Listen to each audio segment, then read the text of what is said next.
Bismillahirrahmanirrahim. Muhayyikum tahiyatan islamiyatan tahiyatan min ahlil jannah. Assalamualaikum warahmatullahi wabarakatuh. Selamat datang di hari ke-18 program 30 hari 30 kisah bersama Eita Production. Bagaimana kabarnya teman-teman? Ya, semoga baik-baik aja, nggak ada yang mokal dan sebagainya ya. Pesan gue itu selalu jangan mokal, karena mokal itu tercela banget menurut gue. Ya, hari ini gue akan sedikit bercerita tentang perspektif ilmu pengetahuan. Jadi gue gak akan bercerita tentang tokoh, tapi gue akan bercerita tentang cara Rasulullah SAW itu melakukan sesuatu. Ya, gue Muhammad Atsir itu alumni hubungan internasional. Ya, teman-teman kami di tim produksi Hitung Production juga itu banyak mahasiswa HI-nya. Jadi kita akan sedikit bercerita tentang jalan diplomasi Rasulullah Shallallahu Alaihi Wasallam. Bagaimana cara dia berdiplomasi? Kalau kita berbicara tentang baginda Nabi Muhammad Shallallahu Alaihi Wasallam, ya, dia ini udah manusia paling mulia, ya. Perannya itu penting banget dalam kehidupan kita, khususnya sebagai umat Muslim, ya. Dia ini tuh bukan hanya sebagai suri tauladan, dia juga sebagai pedagang, pemimpin, ya, bahkan sebagai diplomat yang tingkat diplomasinya itu sudah masuk ke tingkat yang sangat cerdas, sangat cerdik, penuh dengan unsur intelektual yang tinggi. Ya. Diplomasi yang dilakukan oleh Rasulullah itu pernah terbukti dari perjanjian Hudaybiyah dan Piagam Madinah yang bisa dibilang itu kayak stepping stone atau batu pijakan awal langkah Rasulullah SAW itu berdiplomasi. Ada satu cerita di mana langkah diplomasi Rasulullah ini sangat besar, ya, yaitu ketika beliau mengirimkan surat ke 4 pemimpin saat itu, ya, 4 pemimpin yang berbeda dari kerajaan dan tempat yang berbeda. Ya, 4 pemimpin tersebut, 4 raja tersebut itu antara lain adalah Raja Heraklius dari kerajaan Romawi, ada Raja Khosrow dari kerajaan Persia, Fars, ada Raja Negus atau Raja Nagashi dari kerajaan Habasyah, ya, atau sekarang itu kita sebut sebagai Ethiopia, dan juga ada Raja Muqawqis, ya, dari kerajaan Mosul, Egypt. Nah, sebenarnya isi surat tersebut ini tuh gampang, ya, bukan hanya sekedar mengajak berhubungan diplomatik atau apa dan sebagainya, tetapi Rasulullah itu juga menambahkan unsur ajakan kepada para raja tersebut untuk mengajak mereka masuk ke agama Islam. Ya, jadi secara de facto, secara resmi, ya, Mekah dan Madinah ini tuh kan apa ya, kayak dipimpin lah oleh sosok Rasulullah ini, ya. Pasca perjanjian Hudaybiyah, Mekah Madinah itu dipimpin Rasulullah itu dengan melakukan adanya gencatan senjata dari kaum kafir Quraisy di Mekah, ya. Akhirnya mendirikan negara dengan konsep yang adil dan makmur untuk semua kalangan, ya. Jadi bukan hanya dikhususkan kepada kaum muslimin yang tinggal di sini, tetapi juga itu termasuk kaum muhajirin, kaum ansor, bahkan penganut-penganut agama lain seperti kaum Nasrani dan kaum Yahudi saat itu. Pasca berdirinya Madinah, maka Rasulullah SAW itu membuka jalan diplomatik kepada para pemimpin Jazirah Arab dan sekitarnya saat itu. Ya, 2 kerajaan terbesar, ya, kayak the major kingdom saat itu adalah kerajaan Fars, kerajaan Persia, dan kerajaan Romawi. Yang dimana waktu itu kerajaan Romawi itu sedang dalam masa vakum akibat perang Romawi Sasaniyah, yang istilah kata tuh korbannya tuh gede banget jumlahnya, ya.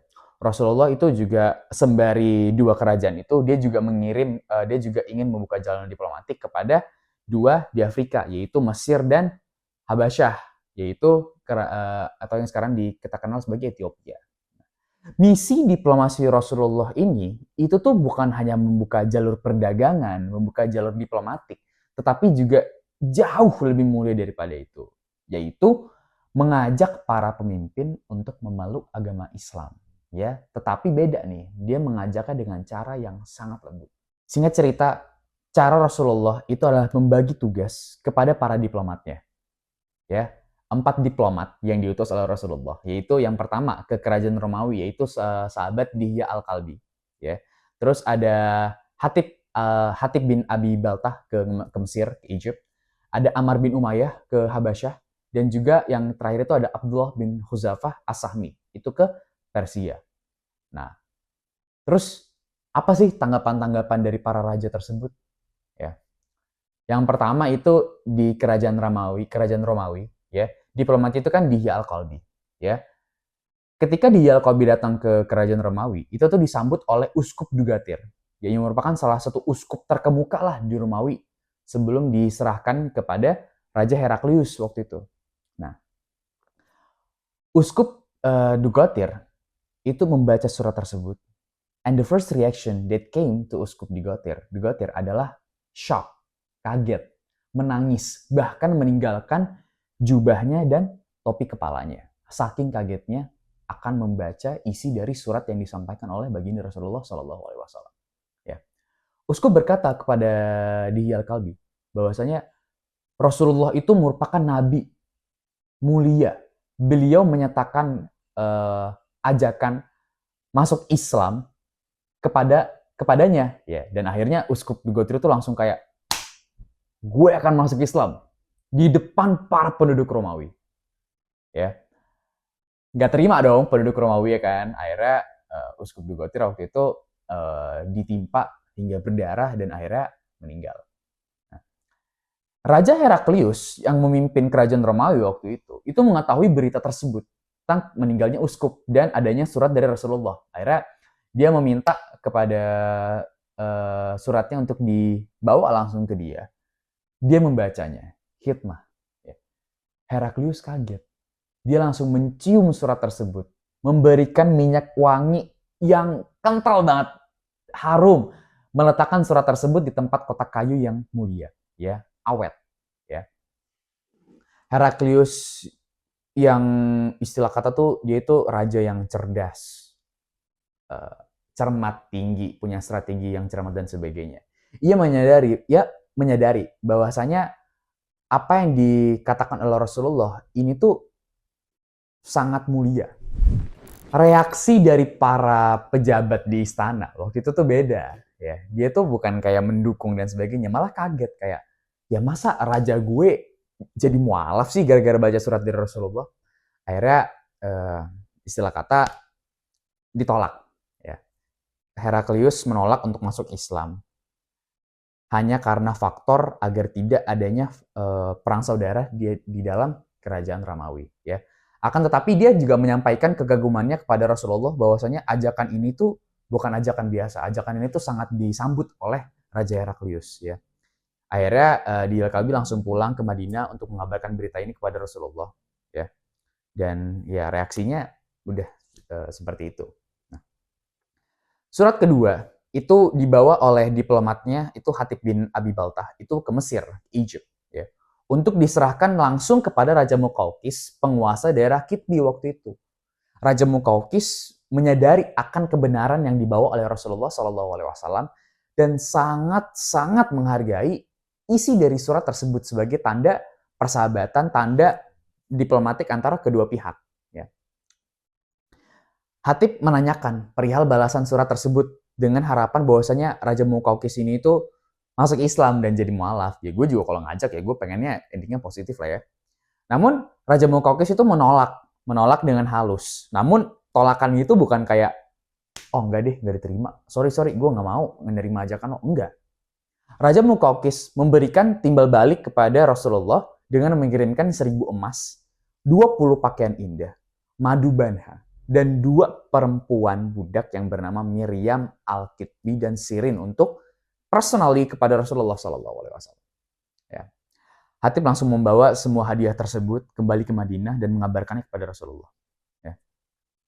Beberapa bulan kemudian, ya,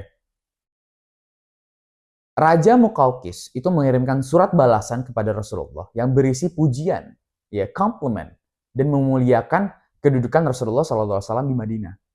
Ya, jadi bukan hanya menolak dikasih enggak, tapi menolak dan diberikan surat tambahan. Ya, ini contoh bagaimana cara kita berdiplomasi agar tidak memberikan hasil negatif bagi kedua pihak. Ya. Kembali ke surat ketiga. Surat ketiga itu dibawa oleh seorang sahabat yang bernama Amr bin Umayyah kepada Raja Negus atau Raja Najasyi, kepada penguasa kerajaan Habasyah atau yang sekarang kita kenal dengan Ethiopia. Ya. Amr ini tuh ketika dia sampai di depan Raja Najasyi, ya, dia menyerahkan surat tersebut, akan tetapi udah dibaca dengan hikmat. Namun Raja Najasyi itu masih kurang yakin terhadap sisi surat tersebut. Udah dibaca tapi ya dia belum terconvince gitu. Akhirnya raja ini memanggil salah satu sahabat sekaligus paman dari Rasulullah yang ketika itu masih ada di Habasyah, yaitu Ja'far bin Abi Thalib. Ja'far bin Abi Thalib membacakan surat Maryam yang punya persamaan makna dengan surat tersebut. Ya. Punya comparison. Iya, punya dua perbandingan antara surat Maryam dan surat yang ditulis oleh Rasulullah kepada Raja Najasyi, ya. Ketika mendengar perbedaan tersebut, ya, akhirnya para uskup dan rajanya tuh kayak, Masya Allah, indah sekali. Berbeda dengan kedua raja sebelumnya, Raja Najasyi masuk Islam, mualaf, ya. Dan dia memberikan perahu kepada dua Amr dan Ja'far bin Abi Thalib untuk pulang ke Madinah dan menyampaikan secara langsung kepada Rasulullah bahwasanya Raja Najasyi mualaf, masuk Islam dari ajakan Rasulullah SAW. Ya. Akhirnya Rasulullah itu senang lah ya mendengar kabar tersebut. Ya. Kalau nggak salah itu beberapa waktu setelahnya, ketika Raja Najasyi meninggal dunia, ya, Rasulullah itu gercep, dia langsung sholat gaib 2 rakaat, ya, karena dia sangat menghormati Raja Najasyi. Surat keempat atau surat yang terakhir itu dibawa oleh diplomat utusan Rasulullah bernama Abdullah bin Huzaifah As-Sahmi. Ya. Itu ke Kisra, ke Raja Khosrow. Ya. Dia ini penguasa kerajaan Persia atau sekarang yang kita kenal sebagai Iran, ya, dengan kerajaan Sasaniyah. Ya. Abdullah itu membacakan surat tersebut yang berisikan ajakan yang untuk masuk Islam kepada Raja Persia agar mendapatkan keberkahan dari Allah Subhanahu wa Ta'ala. Raja Kisra yang waktu itu dalam suasana hati yang kurang enak karena kalah perang nih dari kerajaan Romawi, ya, dia tuh terkenal sombong. Akhirnya dia langsung kayak, mana suratnya, ya, tanpa diberikan secara basa-basi oleh Abdullah, dia langsung merobek surat tersebut, gitu. Beda, ini reaksinya bukan kayak 3 raja yang sebelumnya, ini reaksinya negatif banget nih. Ya. Akhirnya kelakuan Raja Kisra ini itu membuat Abdullah itu kayak geram, marah, langsung pulang ke Madinah untuk melaporkan tindakan tersebut kepada Rasulullah. Pulang ke Madinah, Abdullah melaporkan hal tersebut kepada Rasulullah bahwasanya suratnya itu dirobek-robek, dicaci maki oleh Raja Kisra. Ya, Rasulullah itu ya kesal lah ya, kesal dan mendengar berita tersebut langsung berdoa kepada Allah Subhanahu wa Ta'ala, ahlik, semoga hancur kerajaan kamu. Ya. Sebulan berlalu, doa Rasulullah SAW itu mustajab, langsung kejadian dengan matinya Raja Kisra di tangan anaknya sendiri, yaitu Qubats. Ya. Kerajaan Persia itu melemah, semakin masa semakin melemah, hingga jatuh pada kekhalifahan Umar bin Khattab dan ditaklukkan oleh umat Islam. Ya. Gue akan mengambil sedikit pengertian dari bagaimana cara Rasulullah menulis surat, bagaimana cara dia berdiplomasi dengan kerajaan-kerajaan di samping Madinah, ya. Saling menghargai satu sama lain. Ya. Ini unsur yang paling penting, ya. Kita menghargai apa yang diberikan kepada kita, memberikan respon yang baik, respon positif, ajakannya baik, maka kita juga menerima dengan baik, ya. Bukan berarti kita harus menerima ajakan tersebut, enggak, ya. Kita bisa tolak dengan tone, dengan berdiplomasi yang baik, ya.